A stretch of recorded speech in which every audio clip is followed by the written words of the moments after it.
Bem-vindo ao nosso encontro para continuarmos refletindo sobre o documento de Aparecida com o tema A Missão como Comunicação de Vida.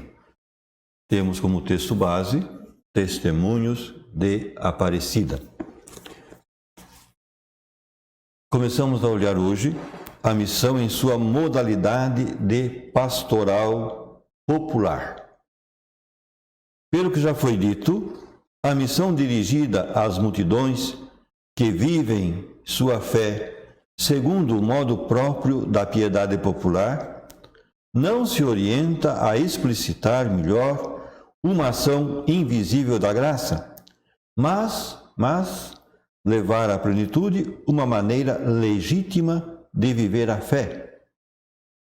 Aparecida, documento de Aparecida, vê na piedade popular uma maneira legítima de viver a fé. O número 264 afirma isso. Específica e expressamente católica. Aparecida chega a falar de uma verdadeira mística popular. Verdadeira mística popular. Uma expressão de sabedoria sobrenatural e verdadeira espiritualidade cristã. Número 263, 262, 263 fazem essas afirmações. Sem dúvida, convida a levar essa piedade a uma experiência mais plena.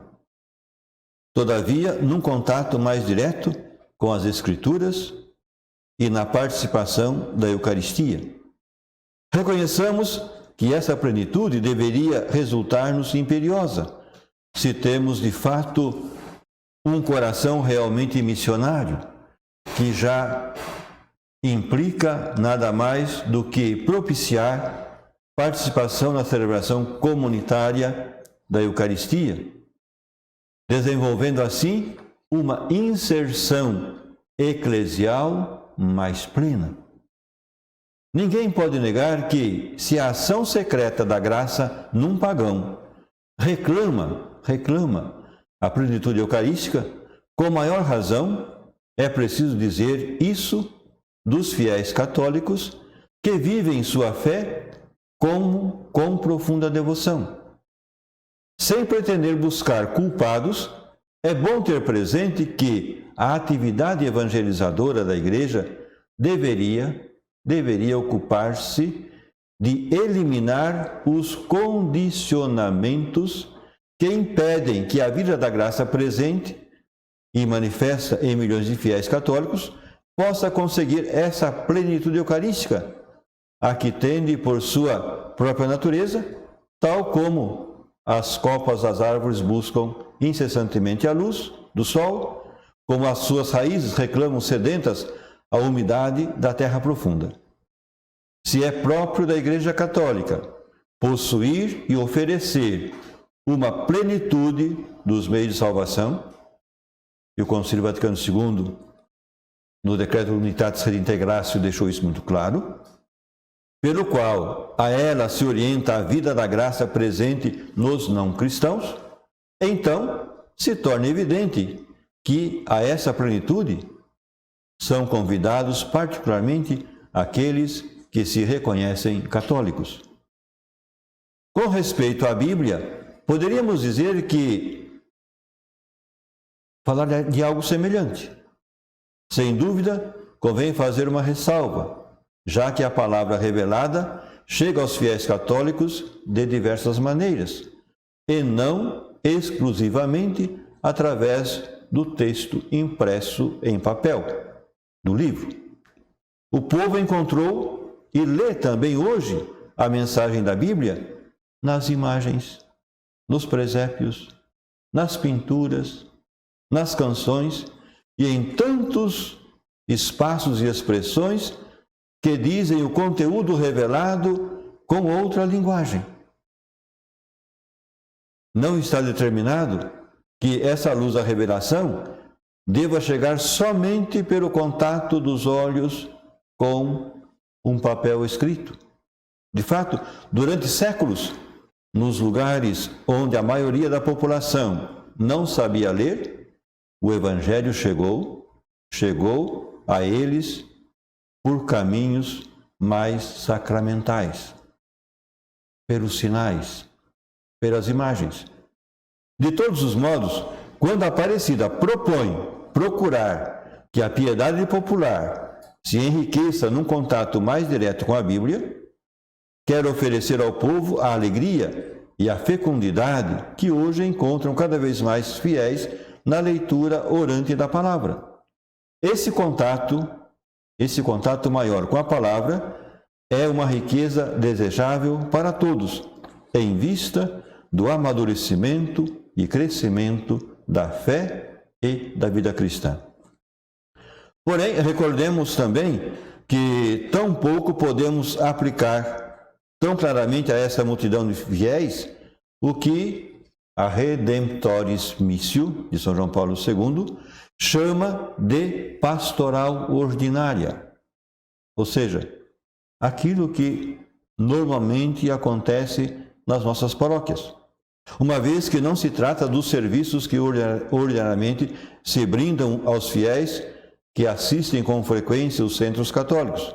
Então, confissão, acompanhamento espiritual, curso de formação, pregação dominical e assim por diante.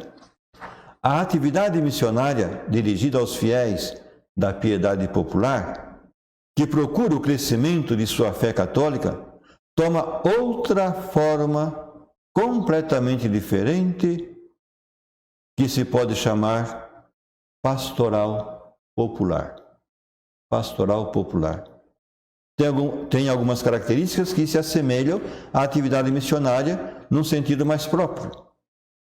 Desprender-se das seguranças que garantem os esquemas constitucionais, ir onde eles vivem, fazer um peculiar esforço de adaptação ao seu modo cultural próprio e assim por diante. Isto é o movimento de sair das estruturas pastorais ordinárias para chegar às periferias pobres. Algo parecido com a missão Ad Gentes, enquanto modo, porém, não na sua finalidade. Porque aqui não se trata de procurar a conversão a Jesus Cristo, mas porque se supõe que quem está vivendo a piedade popular é alguém que já conhece Cristo. Vive a fé em Cristo por meio da piedade popular.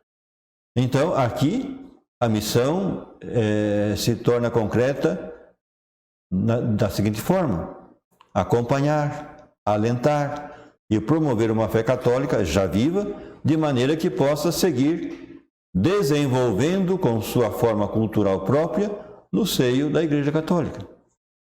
É preciso dizer com toda claridade que a falta de atenção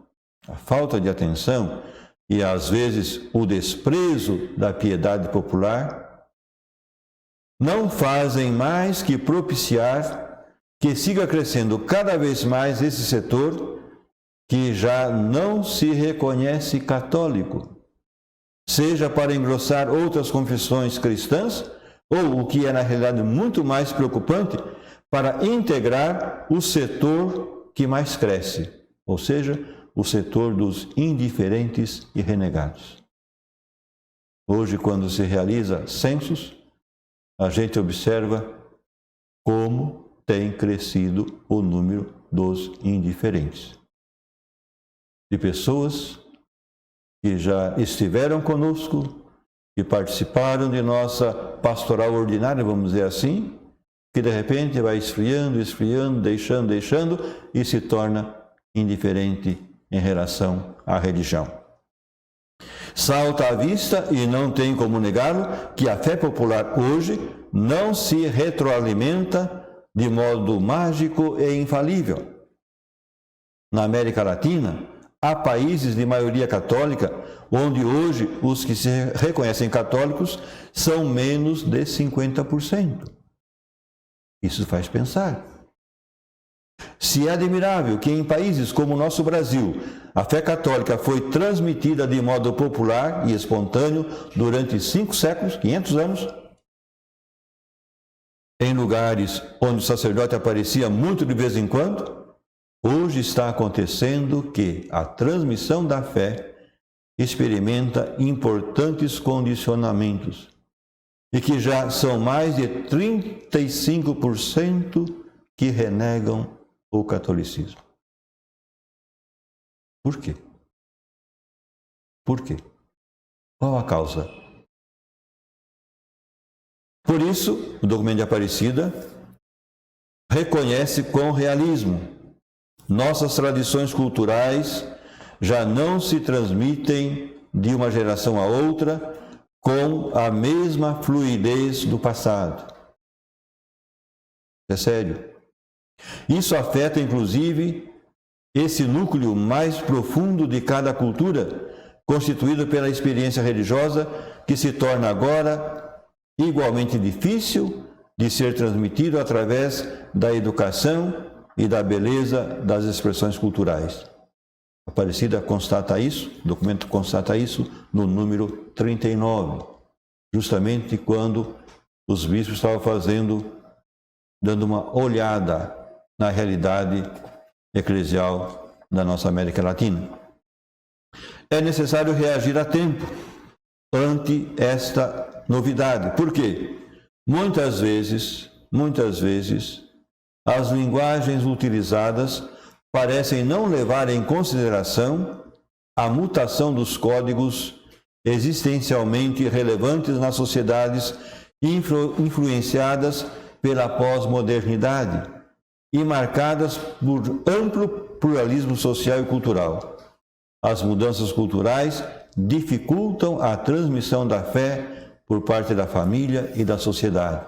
É a constatação que o documento de Aparecida faz no número 100, na letra D.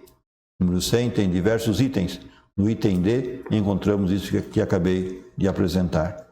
Isso significa que, num contexto onde o peso dos meios de comunicação como formadores de cultura é muito grande, e onde o estilo de vida das pessoas sofreu grandes mudanças, a fé popular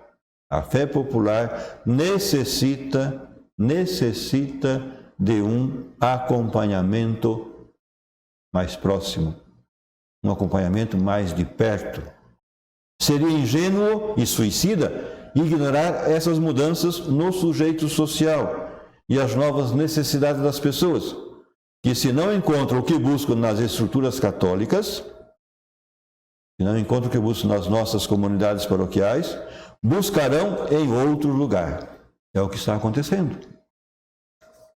Hoje, a fé popular requer uma atenção que propicie caminhos de amadurecimento e crescimento, ainda que isso sempre terá que se fazer a partir de um profundo reconhecimento de sua identidade cultural específica.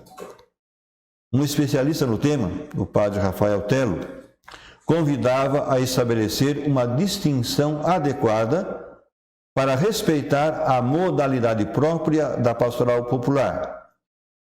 Não é a tarefa organizativa, onde a Igreja se modifica com os recursos modernos, com todo o seu instrumental orientado para a formação dos fiéis.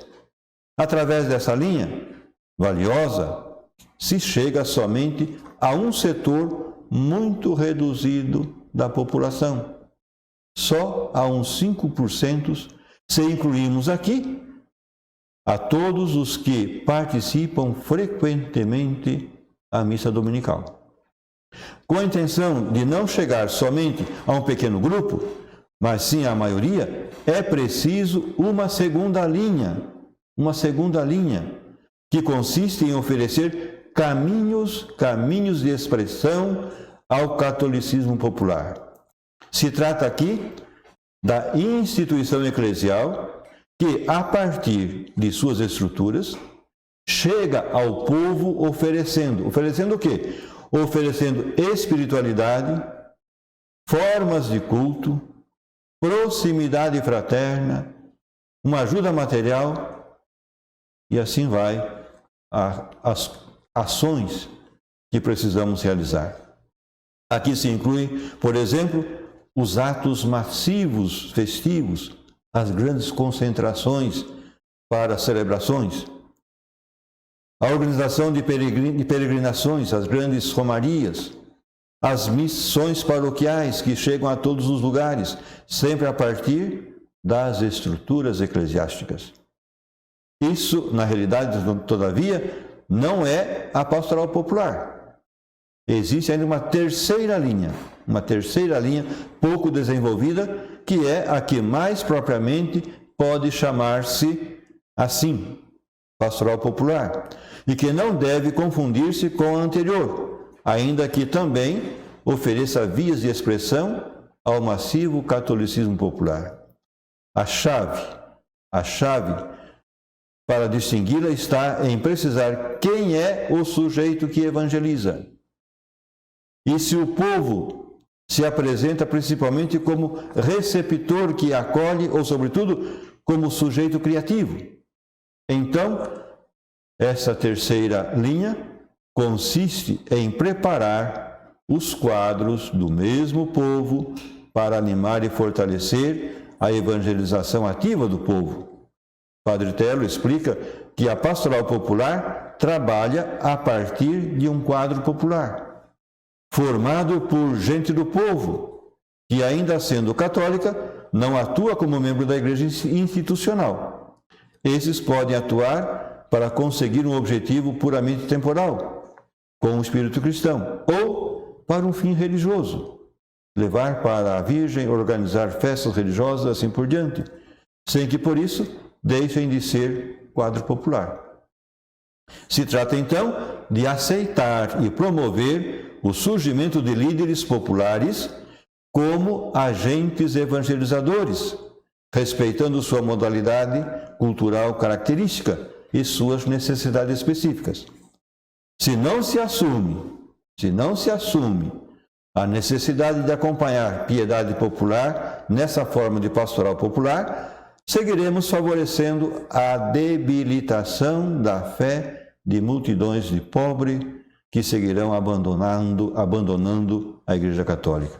Aqui precisamos olhar no documento de Aparecida, no número 549. Aparecida 549. Diz o seguinte: conscientes de nossa responsabilidade pelos batizados que deixaram essa graça de participação no mistério pascal e de incorporação no corpo de Cristo, sob uma capa de indiferença e esquecimento. Então, consciente da nossa responsabilidade diante da situação, é necessário cuidar do tesouro da religiosidade popular de nossos povos, para que nela resplandeça cada vez mais a pérola preciosa que é Jesus Cristo e seja sempre novamente evangelizado. É a palavra forte, comprometida dos bispos na 5ª conferência acontecida em Aparecida em 2007. Por hoje ficamos por aqui. No próximo encontro continuaremos com o nosso tema, a missão como comunicação de vida. Obrigado pela sua participação e até lá.